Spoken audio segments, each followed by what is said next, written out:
Hi, my name is Haley Fernandez. It is March 30th.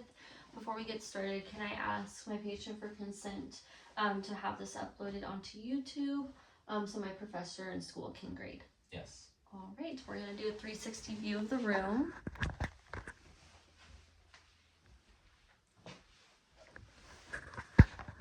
All right. And then I have washed my hands at this point. To get started, I'm going to assess the hair distribution and texture of my patient. I'm looking for any pattern hair loss or alopecia, which I don't see. I see that his hair is evenly distributed. It seems to be thick and wavy. If he had any thyroid issue, I would see fine or coarse hair. Now I'm going to assess the shape of his head, see if there's any deformities, abnormalities, any trauma. I'm going to palpate for cysts, lesions, depressions, or hematomas, of which I don't feel, and I'll have him sit up. And then now we'll move on to the eyes. I'm going to check for the optic nerve 2, cranial optic nerve, which is cranial nerve 2. I'm going to start by having us do the Snellen chart, which is a visual acuity test where we stand 6 feet away. There we go. I'm going to have him close his right eye and read off from the last line you can see. LTFPH. And I'm going to have him go with his left eye covered and read backwards from the last line you can read. HPFTL. And then with both eyes, can you read the last line that you can see? LTFPH. All right. So that would suggest 20/20 vision, and it is uncorrected due to he does not wear any contact lenses or any other corrective lenses. The second test that we do is the visual fields for confrontation. It's called the wiggle test, where I will check for his peripheral vision to see if he has any blind spots. So I'm going to have the patient, I'm going to go in front of the patient and I'm going to wiggle my fingers. As soon as he sees my fingers, he's going to say yes. I'm going to have you cover your right eye. All right, and we're going to go. Yes. Yes. And then now your left eye covered. Yes. Yes. And then both eyes uncovered. Yes. Yes. All right. And that is a normal finding that I don't see that he has any issues with blind spots, and his peripheral vision is intact. And now I'm going to check for pupil reaction. We're going to test directly. So I'm going to put my light into his eye and look for constriction. And then I will also look for consensual pupil reaction, where I would look at the opposite eye and while I'm shining a light in the other eye. First we'll do direct. So on the left eye, I'm going to look and see that it constricts. And then the right eye, I see that it constricts. That is direct. Now we're going to do consensual, where I'll do the same thing but look at the opposite eye. So we'll start with the left eye. I see that the right eye constricts. Right eye, I see the left eye constricts, and that is a normal finding. And now I will look, we're going to test for the extraocular movements. We're going to test cranial nerve 3, which is oculomotor, cranial nerve 4, which is trochlear, which is the lateral and downward motions, movements, and then cranial nerve 6, which is abducens, which is just medial. This is testing for any nystagmus, which would be oscillating movements. I'm going to have him look at my pen light and follow only with his eyes.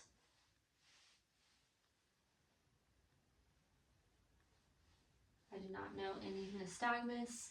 Now we're going to test for accommodation, where I'm going to have my pen light in front of him. I'm going to have him look at my pen light and then look at the wall behind and see the dilation and constriction change, which is a normal sign for accommodation. And now for convergence, I'm going to put my pen light in front of him as well, and I'm going to watch for the eye movement as I go in, which is normal. And then those are the eye tests for that. Now I will inspect the eyes. I am not noting any exophthalmos, which would suggest Graves' disease. I don't know any ptosis, which is drooping of the eyelid. I don't notice any swelling or redness or styes to the eyelid as well.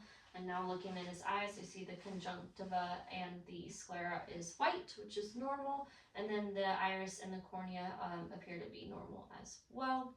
And now I will palpate the lacrimal ducts, no excessive tearing or any discharge noticed, no drainage. And now we will look with my ophthalmoscope. At this point, I would dim the lights, but for the video, we're going to keep them on. I'm going to check for the red reflex. I'm going to put this in focus. And I'm going to find his red reflex. So I'm looking at his right eye with my right hand. I'm going to place my hand on his eyebrow to help support. I'm going to look and find the red reflex. And I'm going to move in and find the structures. I see the optic disc. And it has a cup to disc ratio of 3:1. The margins are sharp. I see that the arteries are small and bright red, but the veins are dark red and large and absent of reflective light. I see that the macula is near the optic disc with the rods and cones. I see the fovea. I notice that the fovea is depressed in the center, which contains the rods. No papilledema or AD nicking noted, which are all normal findings. I will now go to the left side. We'll do the same thing with my left hand and left eye. We're going to find the red reflex as well. So we're going to look and go in. I see the optic disc with sharp margins. The cup to disc ratio is 3:1. I note the arteries are small and bright red, and the veins are dark red and big. I note that the macula is near the optic disc with the fovea depressed in the center. No AD nicking or papilledema noted, which are all normal findings. And now that is it for the eye exams. Now we're going to inspect the nose. I'm going to look for any asymmetry or deviations or trauma. I don't see any abnormalities. His nose is symmetrical. I'm going to palpate the sinuses. So I'm going to palpate the frontal, the maxillary, of which there would be tenderness if there was any type of like sinus infection. I'm now going to look inside the nose. Change my thing. We're going to look inside to check the mucosa and look for the if there's any polyps or enlarged terminates.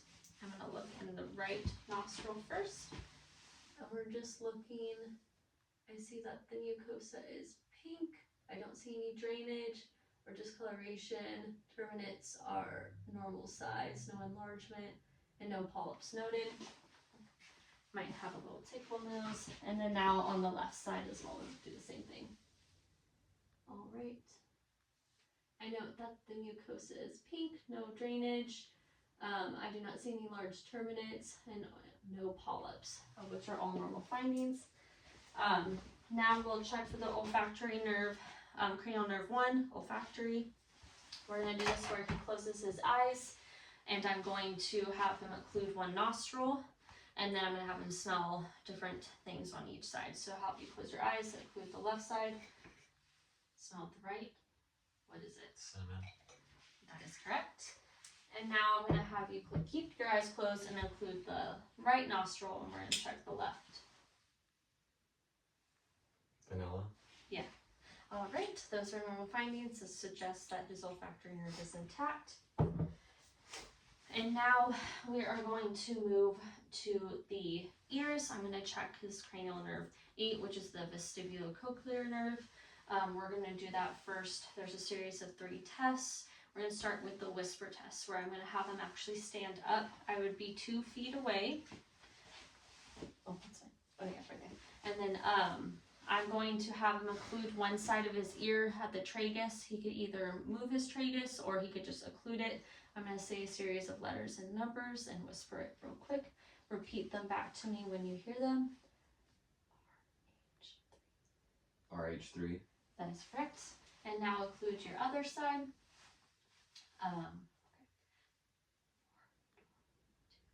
412-2. That is correct. That suggests that general hearing is intact. And now we're going to use my tuning fork. We're going to test 2 tests with this. We're going to start with the Weber test. That's a test for checking the conductive hearing versus sensorineural loss. I'm going to strike my tuning fork and put it on the forehead. And if he can hear it on both sides, that is a normal finding. So, Yes.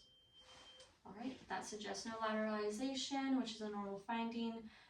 He does not have any nothing suggests any cerumen impaction or otitis media. The next test is testing for conductive hearing loss. It's called the Renee's test, where I'll put on both sides of his mastoid process, and once he doesn't hear it, he'll say stop, and that would suggest a normal finding. I'm going to start with the right ear. So this test can actually take quite a while, so I'm just for the video purposes going to have him tell me when it stops. Perfect. Now we'll do it on the other side. I'll strike it first. Oh, it's loud. Yep, it stopped. There you go. So that is a normal finding. It suggests that air conduction is greater than bone conduction. There's no indication that there's some nerve loss or any inner ear issue. Right. And now I will assess the external ear. We'll start with the right ear. I don't note any swelling or redness or discharge to the outer ear. I am going to palpate the tragus, do the tug test, and palpate the pinna, of which I don't note any tenderness or any pain with that. I'm going to now look in the ear.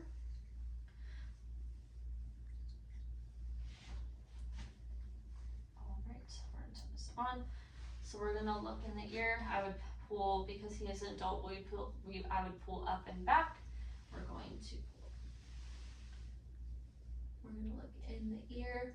I'm looking for the external canal that does not show any redness. I can identify the tympanic membrane, of which is pearly gray. I am finding the handle of malleus and umbo. I'm at the right ear, and I note that the cone of light is at the 5 o'clock region, of which are all normal findings. Now I'll move on to the left ear. I'm going to inspect and look and see. I don't see any external redness, swelling, or discharge. I'm going to palpate the tragus again, do the tug test, and palpate the pinna, of which I don't note any tenderness or pain. I'm going to look in the ear as well. I'm going to pull up and back.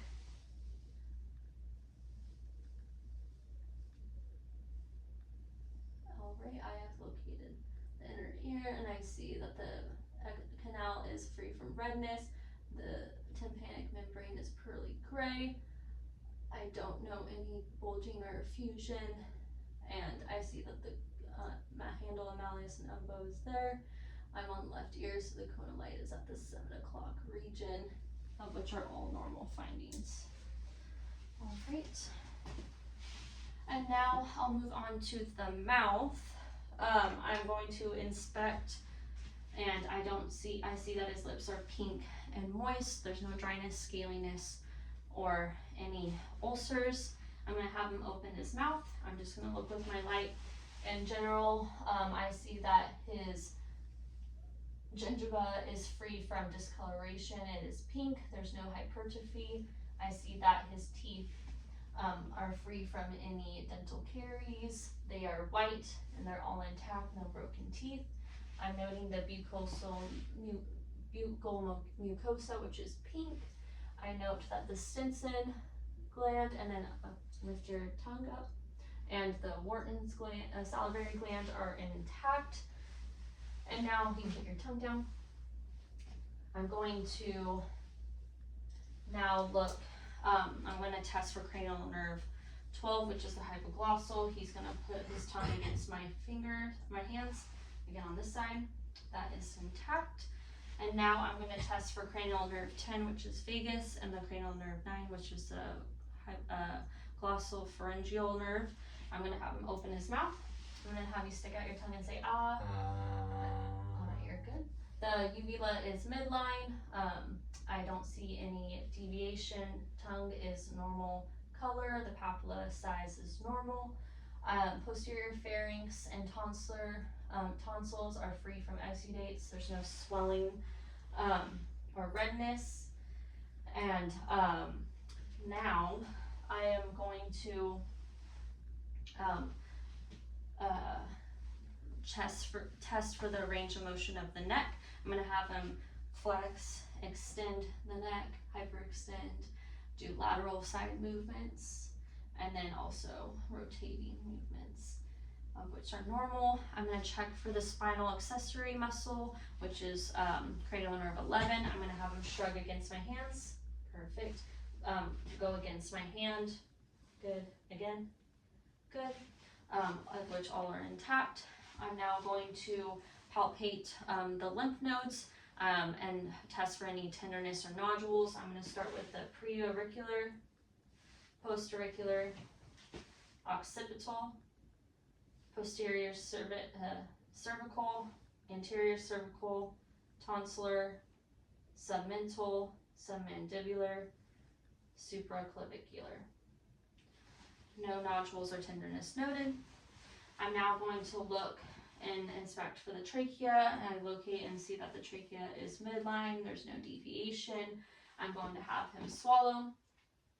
I see that he is able to swallow. I don't notice any goiters or enlargement of that area. I'm going to locate the cricoid cartilage. This would be the thyroid as well as the trachea. I'm going to now have him stand up because I'm going to palpate the thyroid. So I've located that the cricoid is up here and the thyroid is right here. I'm palpating and I don't know any enlargement or tenderness. I'm going to have him swallow, and that is normal, and no suggestion of any abnormalities or obstruction. And at this time, if you don't have any questions, I'm done with my exam. Okay. All right, thank you.